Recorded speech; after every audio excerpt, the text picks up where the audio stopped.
Greetings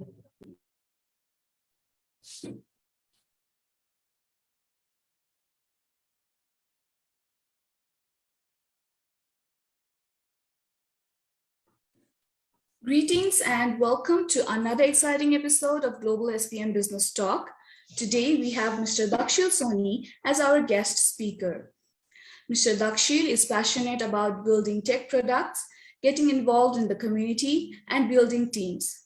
As a speaker, he has presented over 50 talks in universities, events, and conferences in India and abroad.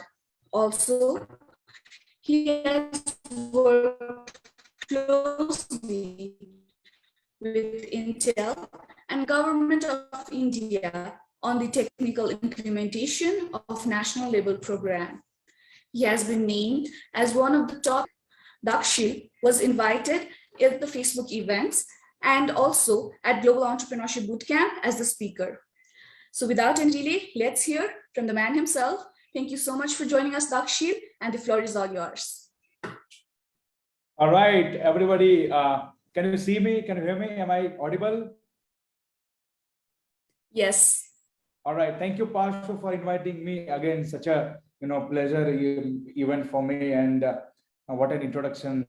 Again, I won't spend much of my time in introducing myself, but it's already 8:02. We are getting late, so let me quickly start the session. Everybody, just confirm that I'm audible. My voice is clear. And whenever I share a screen, just make sure that the screen is there. So perfect. Thank you, Parshu. So let me quickly share my screen and bring up my presentation so that we can start. All right. So, okay, very good. There you go. I can share my screen. All right. Thank you, Gajendra. Thanks for confirming that my voice is loud and clear. All right. Perfect. So can you see my screen, guys? Everybody? Yes, very nice. All right, thank you. So before I start my presentation, again, this is not a presentation. Presentation is only for my reference. So this is a two-way communication. At the end, we will definitely take questions. But before I start, I want to set up a stage or a context. What is this session for? Okay. So let me set a context here first that, in our daily basis as a creator, as a brainstormer, as a business students, we get a lot of ideas, right? Okay, I want to do that. I want to start up. I want to do that business. So, we get a lot of ideas. We want to execute the things faster. We want to go in the market. And again, we are very creative, right? We get, okay, wow, let's start this business. Let's start this startup, raise funds, build products, help humanity, help the world. But before we get into that side of the startup, there is a lot of back-end work. We as a core team has to do it. Okay. So I'm not saying, okay, just do your planning, because see, execution is most important thing in any product launch. So planning is definitely needed. That increases your confidence, that decreases your failure rate. Okay. So today we're going to talk about one tool, superpower, I would say, because this tool I'm following since my 5 years journey. So it's been incredibly helpful throughout launching the products and making sure that we are in the right direction. Okay, so stop me, guys, if I'm going too fast, but because I want to make sure that I deliver the content in 60 minutes, because as BMC, this is what we are going to talking about, business model canvas that can take 3 hours, because it's whole exercise that we go through in kind of long events. Okay, but I'll try my best to deliver the content to get you guys clear how from planning or from an idea to launching in the market, what is the framework and what are the efforts needed from your side as a core team. Okay, so I hope you guys got it, and we are all set to start the session. You got a context, what you can expect from the session. Perfect. So the session is all obviously it's working with business model canvas. That's a tool, that's a superpower, I would say, for all the entrepreneurs, for all the product builders, innovators who are actually willing to launch their product commercially.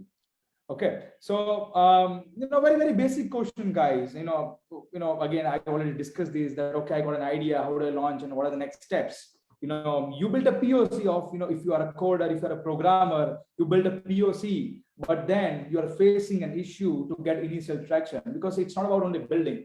Eventually you want to sell it to the mass, you want to launch it to the world, and people start paying for a product. So, if you are stuck at that point, this BMC can definitely help you.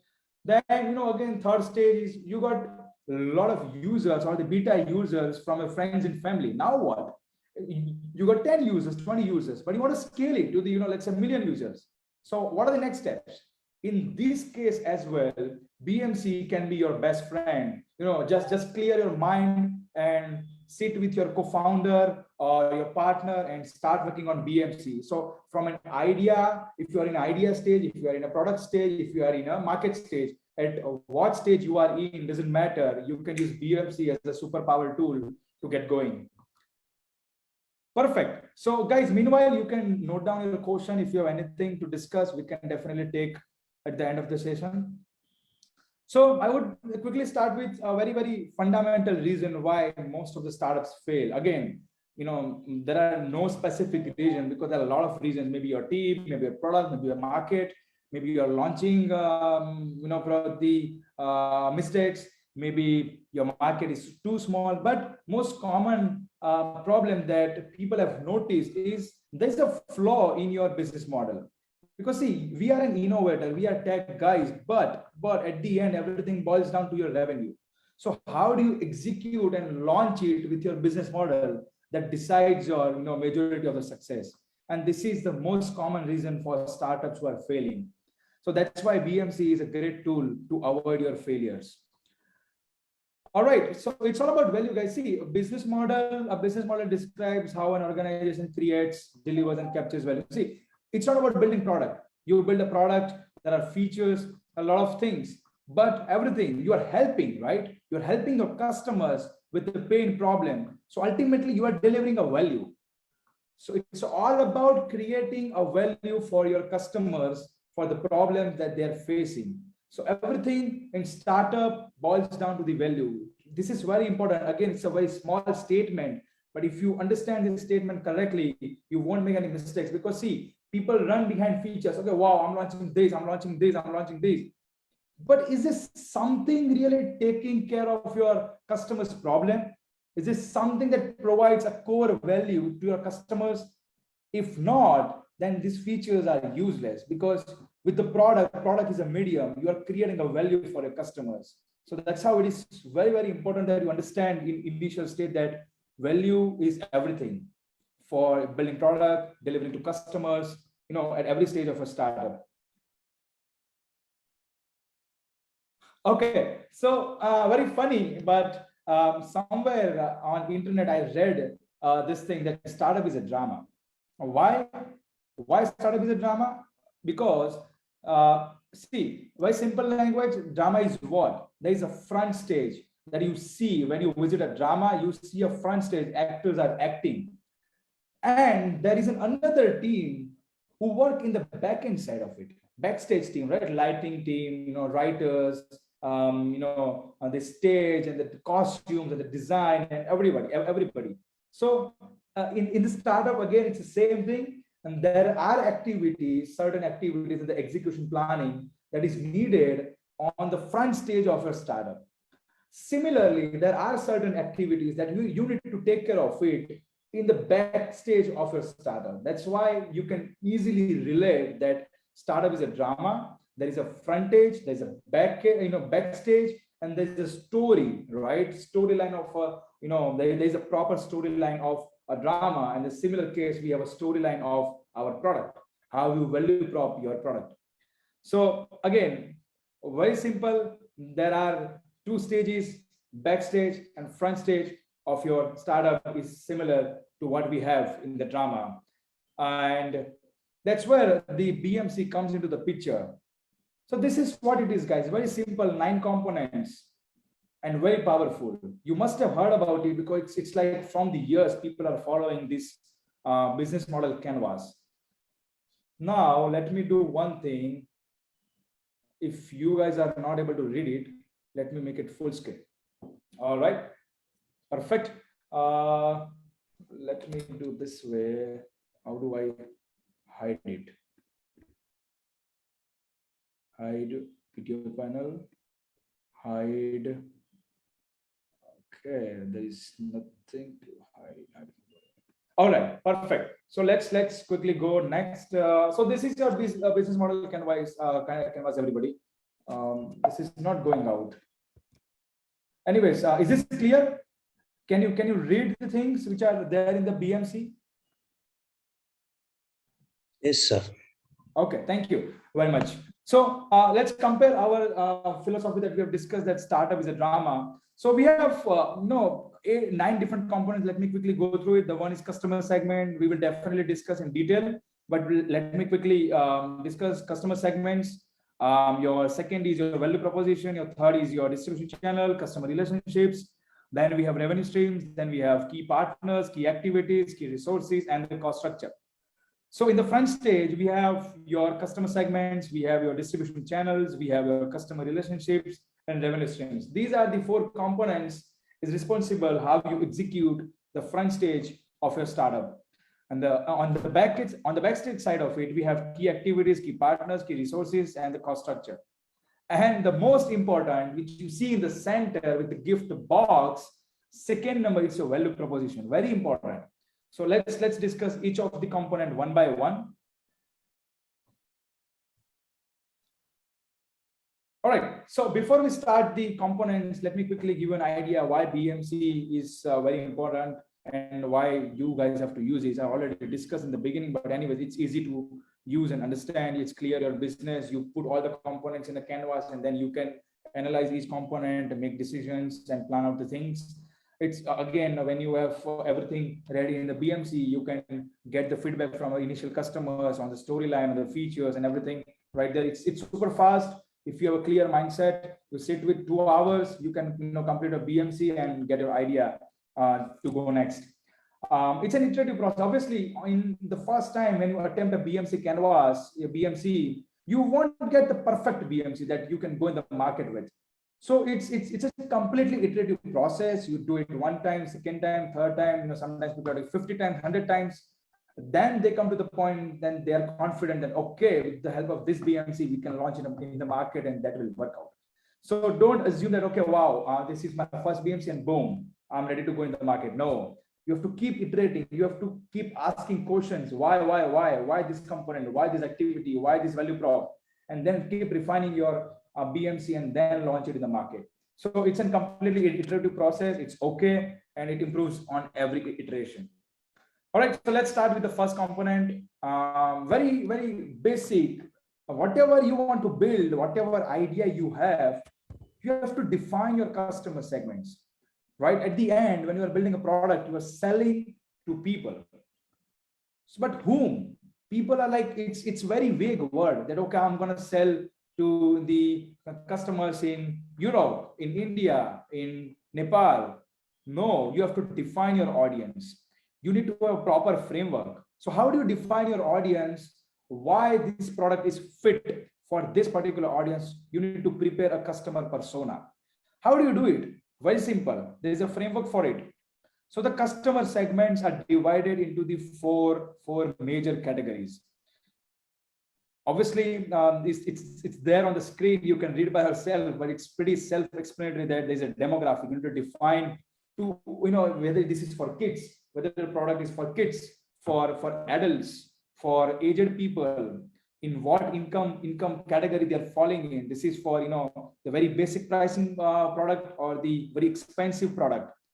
To whom you are targeting? It's the fashion product. You're targeting to male, female, or different occupation, education, language.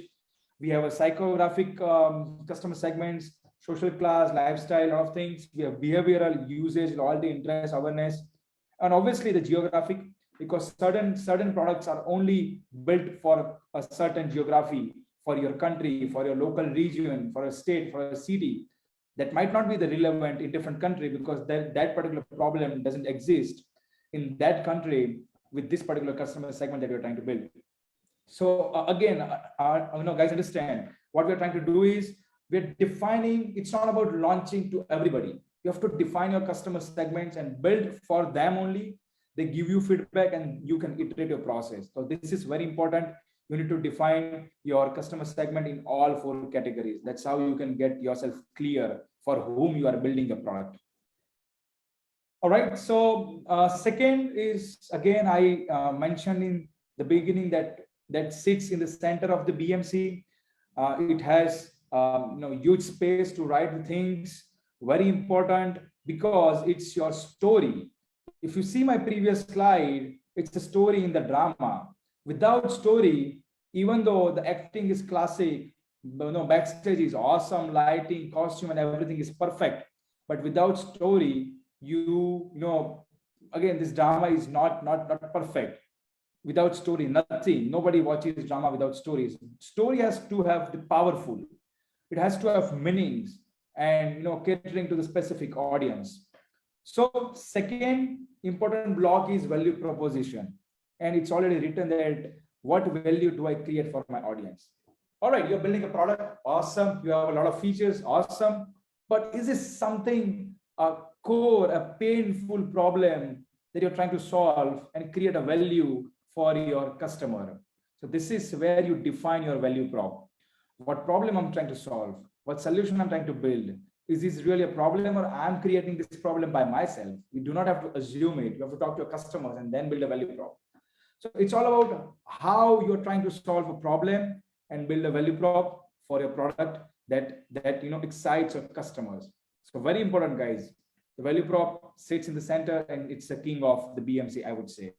Without this, all the blocks are irrelevant. All right. Second, value prop, I already discussed. How do you get to write a proper value prop? It's a list of features, what kind of value. It should be short and clear. Your customer gets an idea what problem you're trying to solve, and what particular feature that you are trying to build for that problem. And again, what makes a good value proposition? And we already discussed, it should be easy to understand, communicate specific results. Okay, when customer buys it, what kind of benefits they're getting result in exchange of the money that they're paying. It should be good enough to explain how a product service is different and better, and can be read. So this is something I'm very strong that it can be read and understood in 5 seconds. Boom. Whatever problem statement I create, value prop I create, it should be clear and understood by your customer in just 5 seconds. So how do you create it? I already told you, define a problem, define a solution, and the feature. It's combination of all 3 major components, and done. If you create a value prop successfully, boss, you are ready to rock on. This is most important. I know you guys are thinking that why I'm spending too much time on it, because without these, your BMC fails, your product fails. All right, so I hope you understand the importance of value prop. Now let's come to the third component, which is your distribution channel. Now you got a customer segments. Wow, boom, I'm going to launch this product to this particular segment, and this is my value prop. But how do I deliver it? So it's all about delivering your value. You have defined your value. Now, how do you deliver it? Again, in the world, there are 2 major categories by which you can deliver your product. Obviously, it's self-understand, physical and virtual. You can create a physical product. You can create a virtual product. When I say physical, it's a physical product. When I say virtual, it's a software product. So this is a simple matrix, for you guys to understand what I mean by physical and virtual products and channel. So, in X-axis, we have product. In Y-axis, we have channel. We have physical and virtual. For example, if you consider a car, it's a physical product and also sells through the physical channel. If you consider insurance, it's a virtual product. You buy insurance, you're not getting anything. It's just a paper, right? It's nothing, but it delivers through the physical channel. You take an example of e-commerce. Products are physical, channels is virtual on the website. You are not going to stores physically.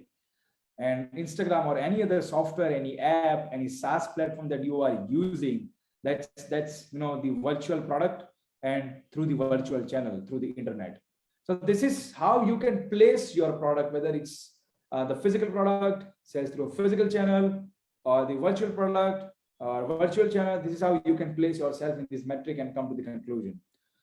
And again, there are two direct channels and the indirect channels by which you can distribute your products in direct your websites. You can, call the customer, potential customers. You have retail outlets. For indirect channels, you can sell, through Amazon. You are not directly selling. You are using somebody else's channel. That's your e-commerce, resellers, dealers, kind of an Uber Eats model. You have a restaurant. If you want to sell your food, you can go to the Uber Eats and get your restaurant up and running, and people can start ordering. So this is how you define. You have a customer segment, you have value prop, and now you have this, your channels defined by which your products will be shipped to your customers. I hope this is clear. So let me move to the another section in the sequence. So guys, this sequence is very important. I know you must have a question that why we are going in a specific sequence. So this sequence has a meaning. You cannot build your key activity without knowing your value prop or the customer segment. So everything starts with the customer segment, and it flows, it clears your mind when you go step by step. So now understand, let's revise once again in 2 minutes. You have a customer segment, you know at whom you're selling your product, you have a value prop, you know what you are selling, and now you know how do you sell it.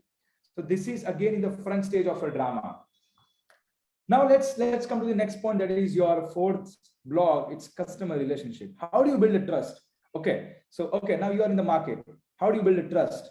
So there's a framework for that. Don't worry. Your customer relationship is divided in three major, not I would say section, it's a step-by-step process. It starts with getting your customers. You first have to acquire the customers. Then it goes to the keeping your customers. Your customer have to be loyal to you. You have to provide a lot of different things. We will definitely discuss.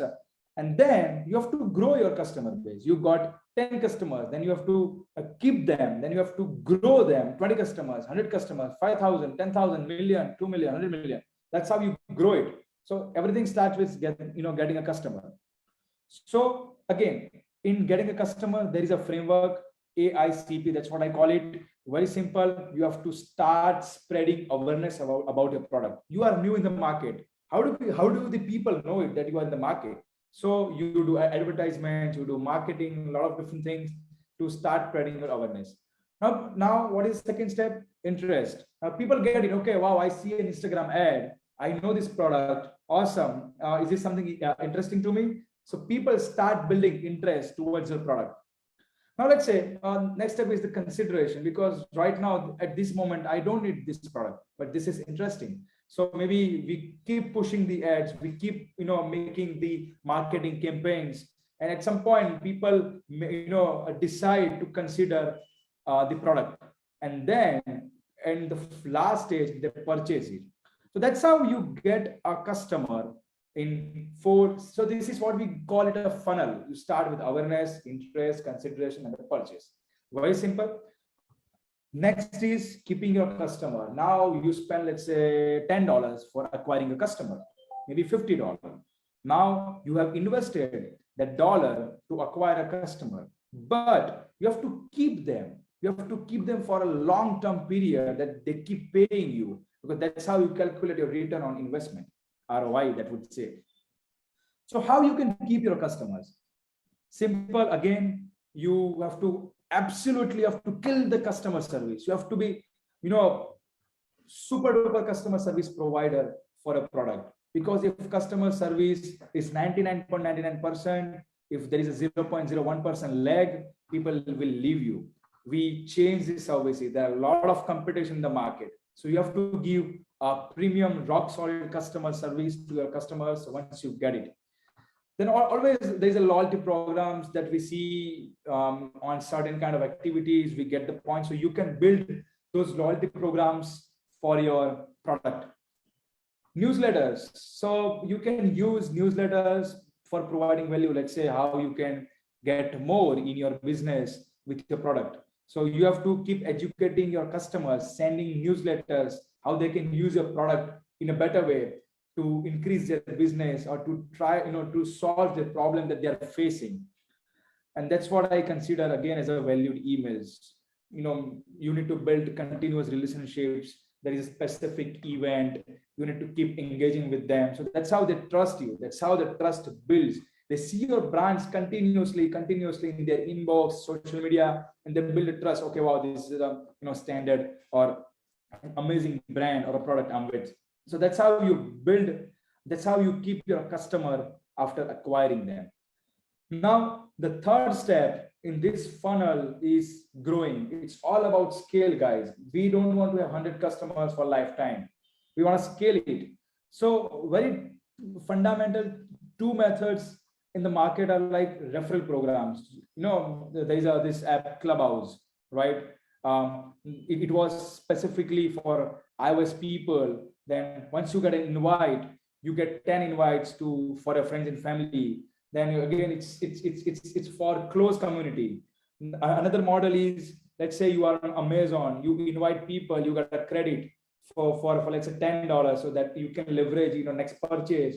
So this motivates user to use referral programs. They invite their network, their friends and family to use a product, and in exchange they get a benefit in terms of credits, in terms of specific features, in terms of, let's say, 1 month of premium feature, they can get it. So that's how you can build a referral program. So it automates your selling process in the back end.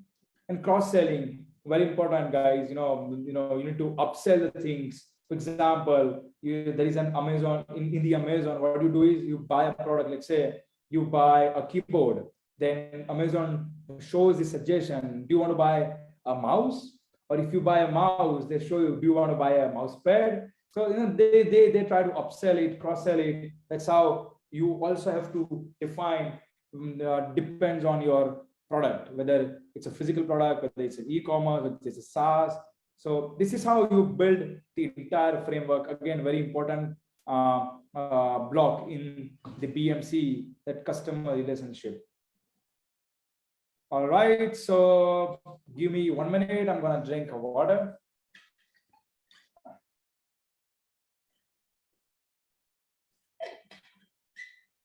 Perfect.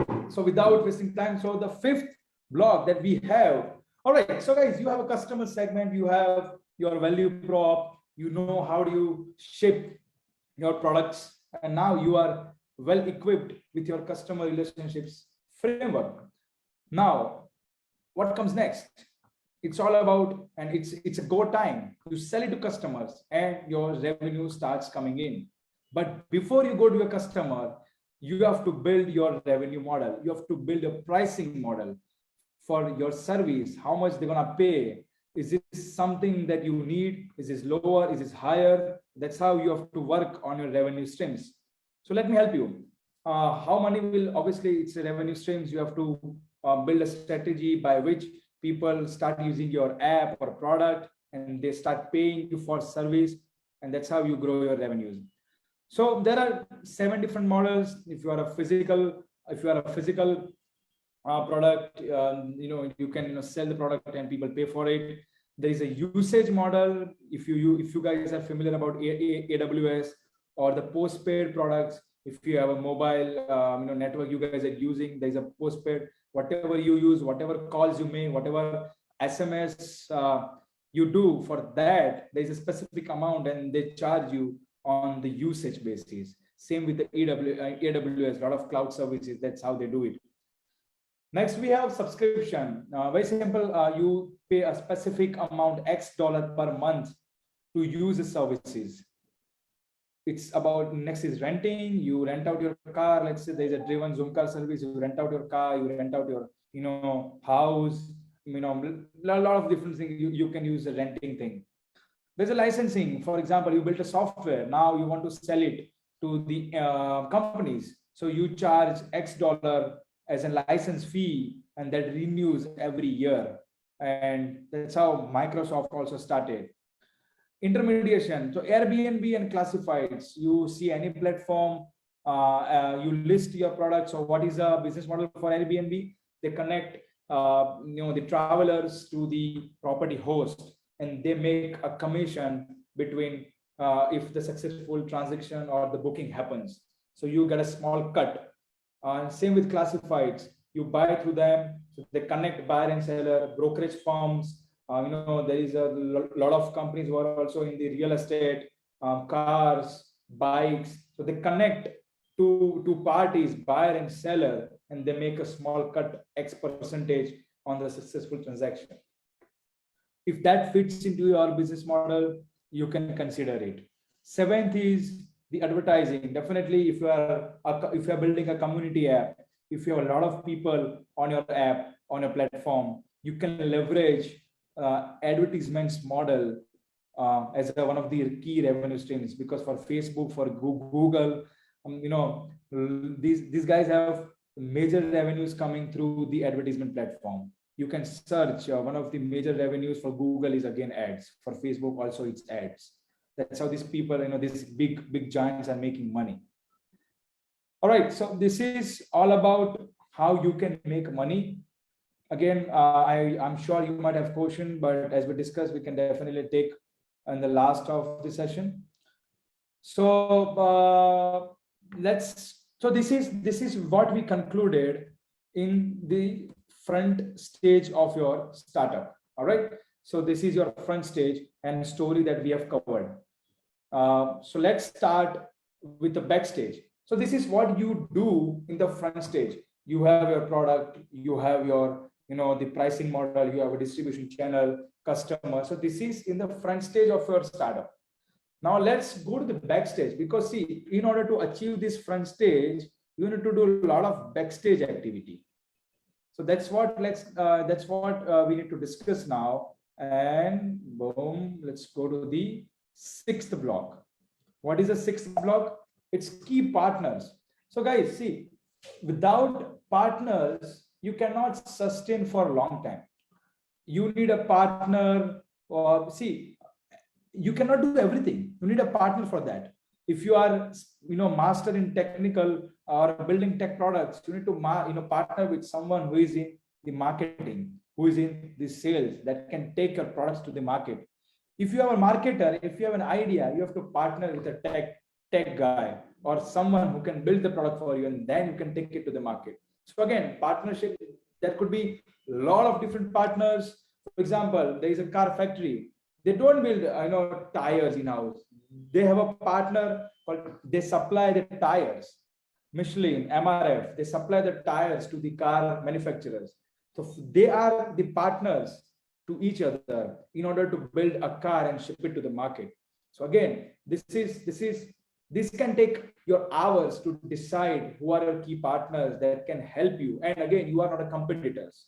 You have a different product, they have a different product, and you can combine and you can launch something meaningful so that can benefit both of you. So that's how you can define your partners in your startup building journey. Okay, so let's quickly discuss what are the partners. Any user segment or any organization, any person, any entity, anybody can help you to grow your company. He's your key partner. That's how you have to start thinking in that direction. Who can help me?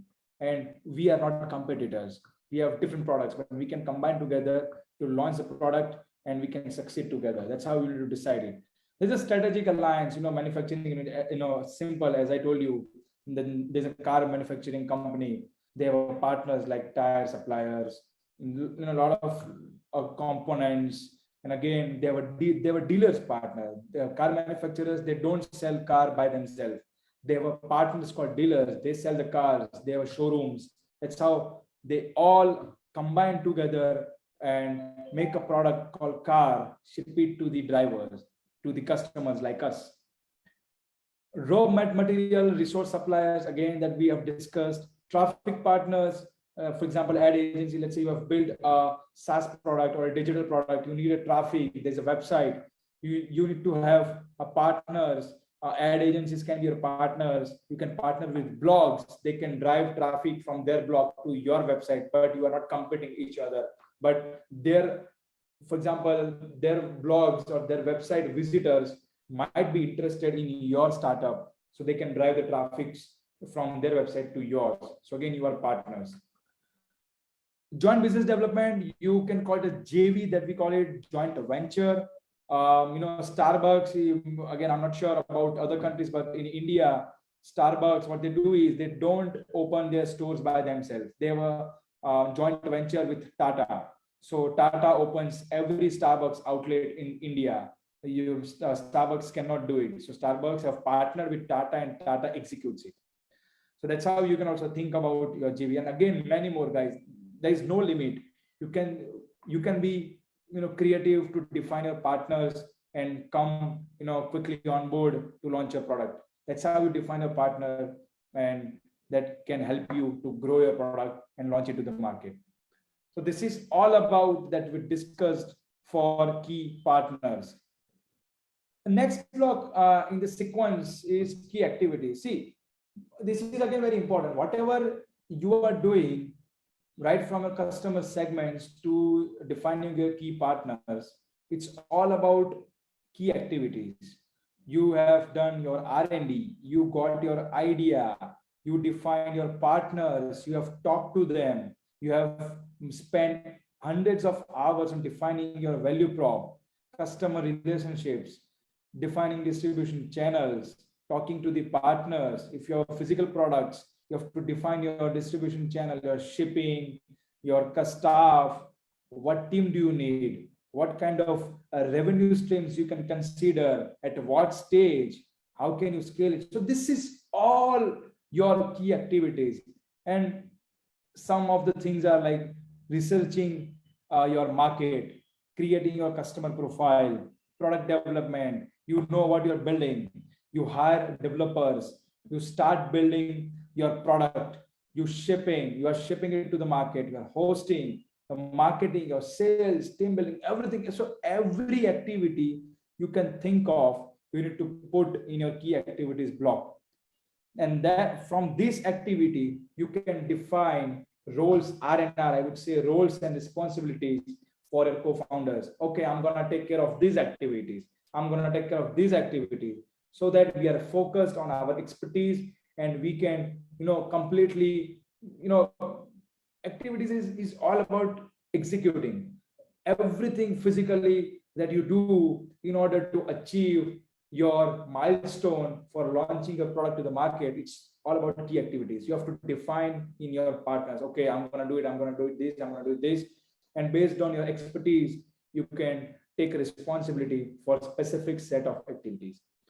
So this is your hard work, this is your mental work, but everything boils down to the key activities because it's time to execute it. You have planned a lot of things. Okay, you have built your customer segments, awesome. You have written your value prop, you have built a framework for customer relationship, but now it's time for go time.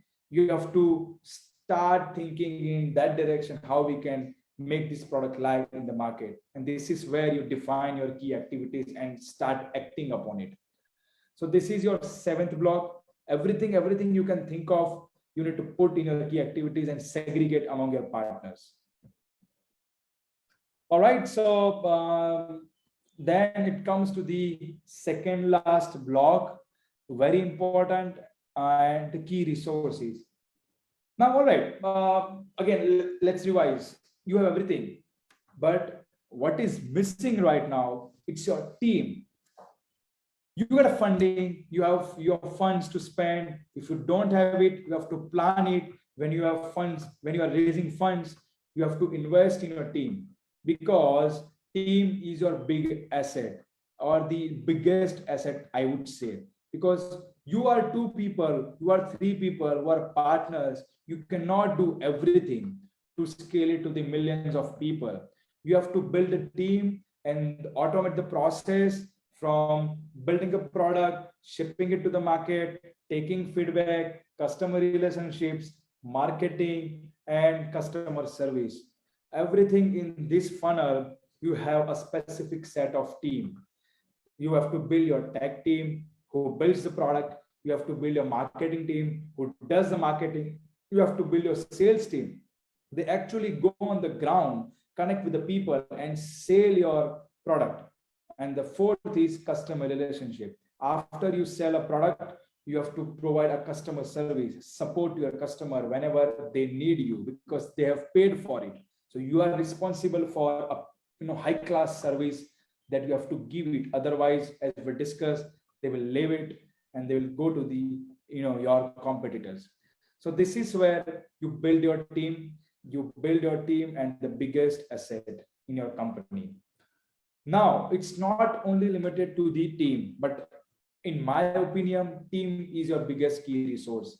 You can move to the office, that's fine. You can replace your machines, that's fine. But team is something you have to start investing from the beginning. And other resources are your offices, your machines, your manufacturing units. Okay, there's a noise. Okay, anyways, there is an intellectual resource. For example, you have built a logo, you have to trademark it.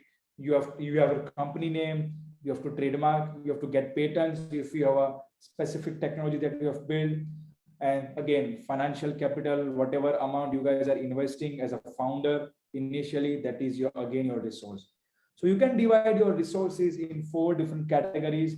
Human resources, that's your team. Again, 90% of your effort should be in team, building your core team.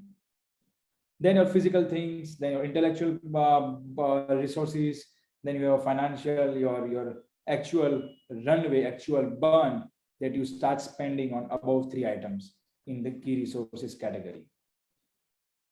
All right, so this is about key resources. You have everything. You started with key partners, then you prepared your key activities.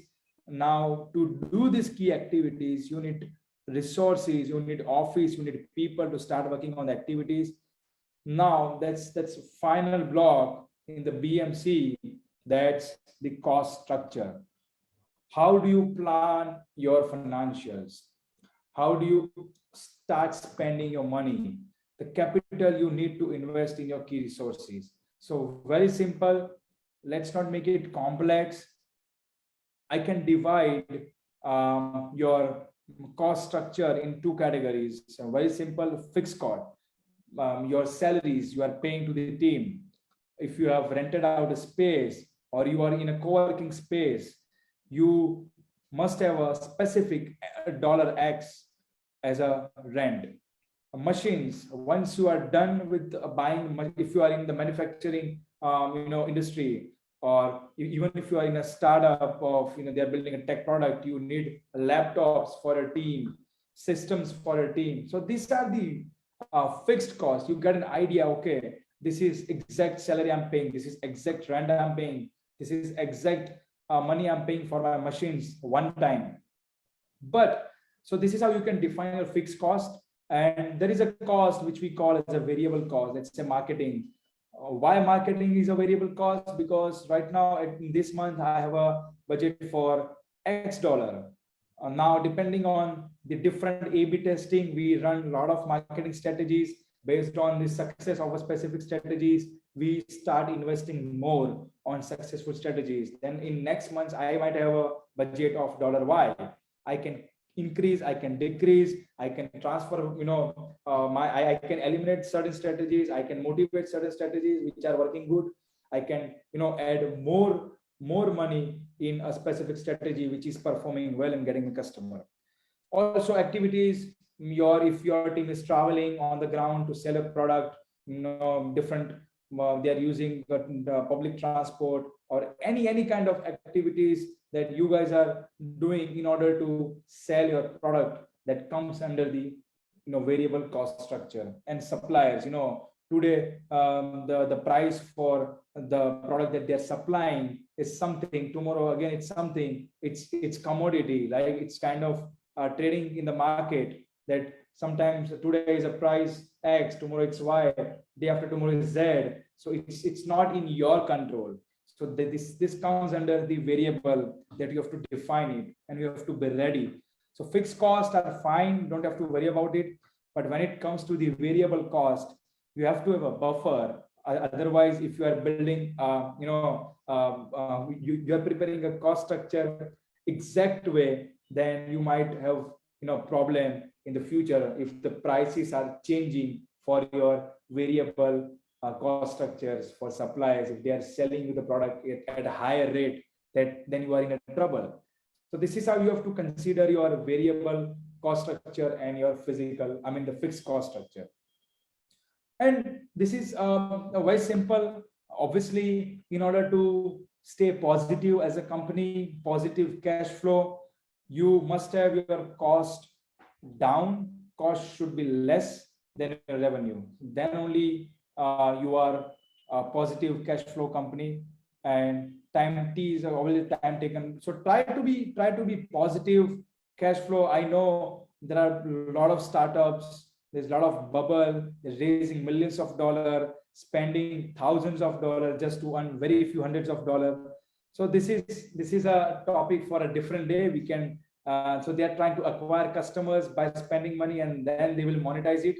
But the best way to do is always aim for a positive cash flow from the day one. If it is doable, that's the best thing you can do for a company, for a team, for a partners. But again, that depends on the situation, product, market, and a lot of other factors to define it. But positive cash flow we need. That's all we understand, right? All right, so this is where I'm gonna conclude your BMC, and that's your superpower. Let's quickly revise so that we still have some time. So let me quickly revise. So we started with a drama. We have front stage, we have backstage. Guys, now I'm trying to make it a little faster so that I'm not repeating the things again. Your front stage is where you do your startups in the customer facing. Your backstage is what it does in your backend side of it, maybe in office or maybe in your mind. This is how you take care of these activities in the backstage. And the story, it's overall, the outline, the fundamental pillars of a startup, because without story, there's nothing.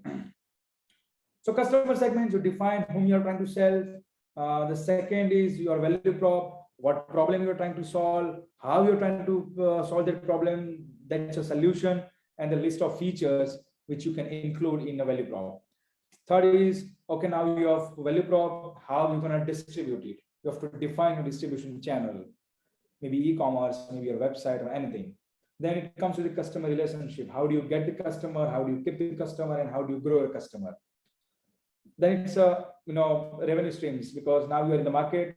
What is the charge or fees or pricing for your product? That comes under the revenue streams. 6 is key partners. You need a partner who can help me to grow my product, to launch in the market, to scale it. You have to define your key partners. 7th, we have key activities. In order to achieve this vision, what are the activities needed? What do I need to do it? You have to list down all the activities. Guys, I'm sure that when you work on BMC, you will come up with 50 activities. There are a lot of activities. Even in micromanagement, you have to define your activities. Then only you will be able to clear it. Then, all right, so some activities I can do, some activities my partner can do, but some activities we need to build a team. So that's how you introduce your team or key resources in BMC.